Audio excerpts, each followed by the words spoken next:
네, 바로 연결하겠습니다. 시장 전반에 대한 투자 전략 그리고 기관 투자가들의 속내를 꿰뚫어 보시는 전 국무연연금 CIO 이창훈 자금운용단장 다시 모셨습니다. 안녕하십니까? 네, 안녕하십니까. 네, 오랜만에 뵙겠습니다. 네, 네, 건강하셨죠? 네. 그 선거란 것이 늘 치열합니다. 그리고 우리가 사실은 선거는 데이터의 싸움인데 그 데이터를 보고 우리가 사실은 바이든이 대통령으로 될 것으로 이제 봤었는데 사실은 좀 당황스러운 상황. 뭐 당황스럽다고 그래서 뭐 그게 이제 나쁘다는 얘기는 아닙니다. 이제 혼란스럽고 당황스러운 상황. 서프라이즈가 우리한테 오고 있는데요.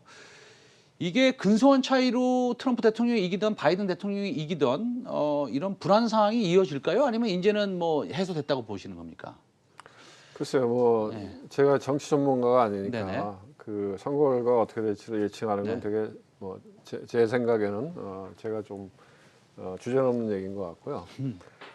제가 생각하기에는 어쨌든 시장이 이제 뭐 이 여러 사람들 들어와서 집단적으로 판단하는 거니까요. 네. 시장에서의 반응을 보면서 네.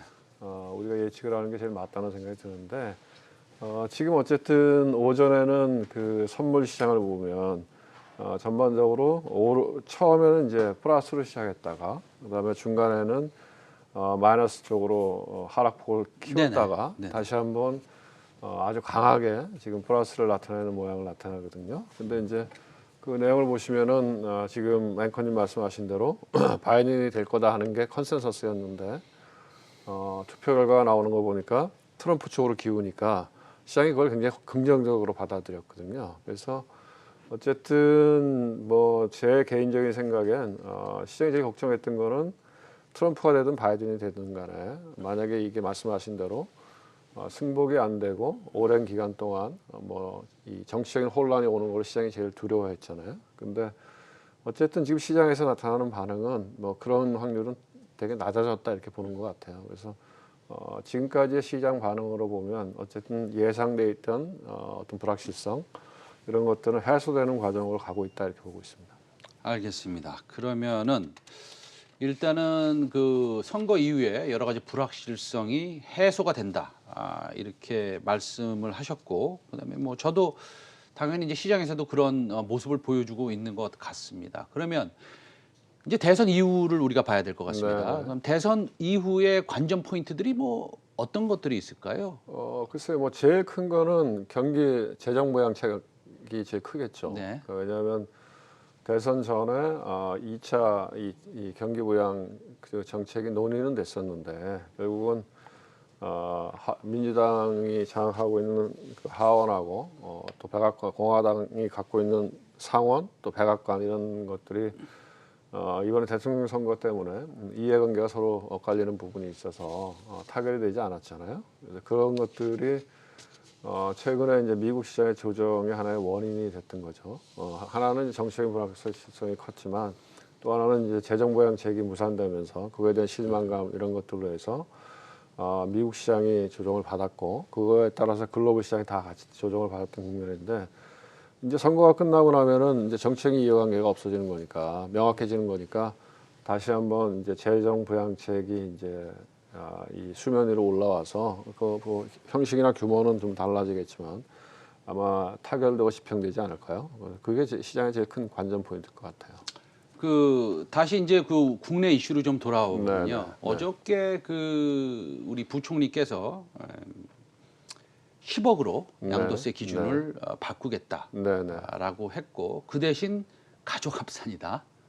그래요? 예, 뭐 그런 이슈가 있었습니다. 근데 과거에 이제 이런 행태를 보면 사실은 뭐 12월 달에 개인들이 많이 팔 때도 있었고요. 생각보다는 조금 덜 팔 때도 있었습니다. 그러나 미국이나 유럽의 헤지 펀드들이 10월 달에 이제 소프트 클로징을 하고 대략 이제 수익률을 마감을 하고 그다음에 기관들도 포트폴리오 좀 조정을 해서 같이 이제 매도하는 그런 분위기였었는데 게다가 또 뭐 글로벌 헤지 펀드들이 국내에서 이제 하반기에 워낙에 이런 이슈가 있으니까 공매도를 막 하지 않았습니까? 이제 그런 것들을 좀 덜 하고 만약에 이건 가정이지만 이런 우리가 양도세 이슈 때문에 이런 뉴스가 지난 한 달 동안 우리가 이제 고생을 했는데 이런 양도세 이슈가 이제 정해졌기 때문에 12월 달 가면은 뭐 사실은 조금 공매도도 하지 못하니까 시장의 매도 물량이 과거부터는 조금 적을 수 있다라는 의견들도 있는데 네. 우리 단장님께서는 어떻게 생각하시나요? 글쎄요, 뭐 제 생각에는 그 이번에 양도세 관련된 부분에 대해서 2023년도에는 양도세를 전면적으로 하겠다는 거 아닙니까? 그래서 그거는 이제 시장에서 제가 보기에는 일반 투자자들이 되게 그 부정적인 그 감정들을 갖고 있는데 저는 그 시장이 꼭 나쁜 얘기는 아니다 이렇게 생각해요. 왜냐하면은 사실은 거래세라고 하는 게 좀 무리한 거거든요. 왜냐하면 이 소득이 있는 데서 세금을 내는 거는 그거는 뭐 국민이라면 당연히 해야 되는 일이기 때문에. 근데 이제 거래세는 그냥 거래만 하는데도 그냥 삥 뜯는 거거든요. 그건 사실 그래서 그렇게 가는 방향은 맞고. 다만 이번에 불거졌던 거는 3억 이렇게 얘기 나오니까 너무 대상자가 많다 이런 거고 또 그것 때문에 코스닥이 많이 빠졌잖아요. 그래서 제가 보기에는 요번 올해 같은 경우에는 연말에 이 양도 차익 때문에 매도 물량 나오는 게 예년보다는 훨씬 작을 거라고 봐요. 왜냐하면 이미 아마 이 3억 얘기 나오면서 제껴야 되겠다 생각했던 사람들은 제가 주변에 뭐 이렇게 주식을 좀 크게 하는 친구들 보면 이미 제꼈거든요. 미리 많이 파셨죠? 예, 그래서 올해는 아마 연말에 오히려 거꾸로 그렇게 뭐 많이 나올 것 같지 않다 이렇게. 오히려 시장이 반등할 수도 있는. 그건 이제 어쨌든 이 양도세 관련된 이슈는 이제 시장에서는 저는 소화가 됐다고 보고 그렇게 봅니다. 알겠습니다. 이 미국의 이제 두 후보의 경제 정책이 조금 상반됐습니다. 뭐 한 분은 재생에너지에 2조 달러를 투자한다 그러고 한 분은 뭐 사실은 뭐 그렇지는 않았죠. 그렇지만 뭐 또 한 분은 사실은 대형 기술주의에 대한 세금 문제도 좀 거론하면서 트럼프 대통령이 역전을 하니까 오늘 뭐 나스닥이 이렇게 큰 상승의 모습을 좀 보여주고 있습니다. 선물 기준으로 해서요. 그렇게 좀 이렇게 예측 가능한 시나리오들이 있었는데 지금 뭐 트럼프 대통령이 거의 된다고 봤을 때 시장은 좀 안정적으로 지속이 되는 거겠죠? 그러니까 주식 시장은 이제 일반 사람들은 이제 선호가 있잖아요. 트럼프 대통령이 워낙 캐릭터가 강하신 분이라서 사람에 따라서는 선호들이 많이 있는데 일단 이 주식 시장은 트럼프 대통령을 좋아하죠. 왜냐하면 친자본가 입장이니까. 그래서 트럼프 대통령이 되고 나서 사실은 뭐 이 세금도 깎았고 법인세도 깎아주고 그다음에 이제 자본가의 입장에서 많은 것들을 했고 그다음에 그러니까 시장의 자유적인 것들을 되게 이제 옹호하는 스타일이고 반면에 이제 민주당은 전통적으로 시장에 다 맡기면 안 된다. 정부가 좀 들어가서 이렇게 좀 규제를 해야 이게 뭔가 형평성이 유지될 거 아니냐 이런 입장이니까. 그래서 이제 주식시장만 놓고 보면 트럼프 당선을 더 선호하는 게 맞는 것 같아요. 알겠습니다. 지금 우리나라의 GDP 성장률을 보면 뭐 전 세계에서 제일 좋을 수 있다라는 이런 예상이 나오고 있습니다. 그렇죠? 연말까지 가면 내년에 사실은 시진핑 주석도 이제 연말에 반드시 방문하겠다 뭐 이런 얘기도 나오고 있고 그다음에 여러 가지 경제 지표들이 그렇게 미국에서 나오는 경제 지표들이 우리가 조금 약간 소외시했었죠. 왜냐하면 지금 뭐 대선이 문제가 되고 있으니까. 근데 지표들도 좀 괜찮은 것 같아요.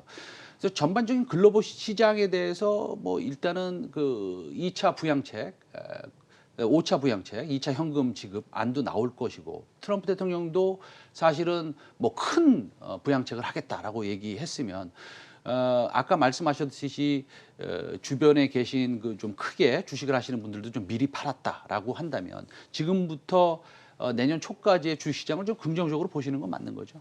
그렇죠. 그러니까 뭐 기본적으로 저는 그런 생각이 드는데요.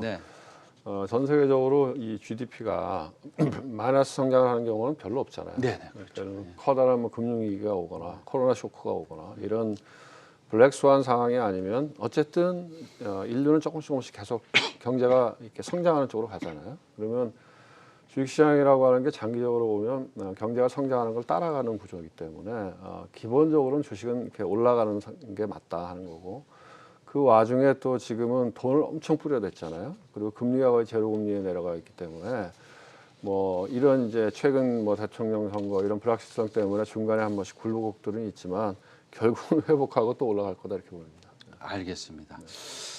네, 오늘 좀 바쁜 하루였고요. 우리 그 이창원 전 국민연금 자금운용 단장님도 아마 아침부터 공부 많이 하셨을 겁니다. 예, 너무 그냥 급하게 변해가지고. 하여튼간 오늘 말씀 잘 나눴고요. 다음에 또 모시도록 하겠습니다. 네, 감사합니다. 고맙습니다. 네.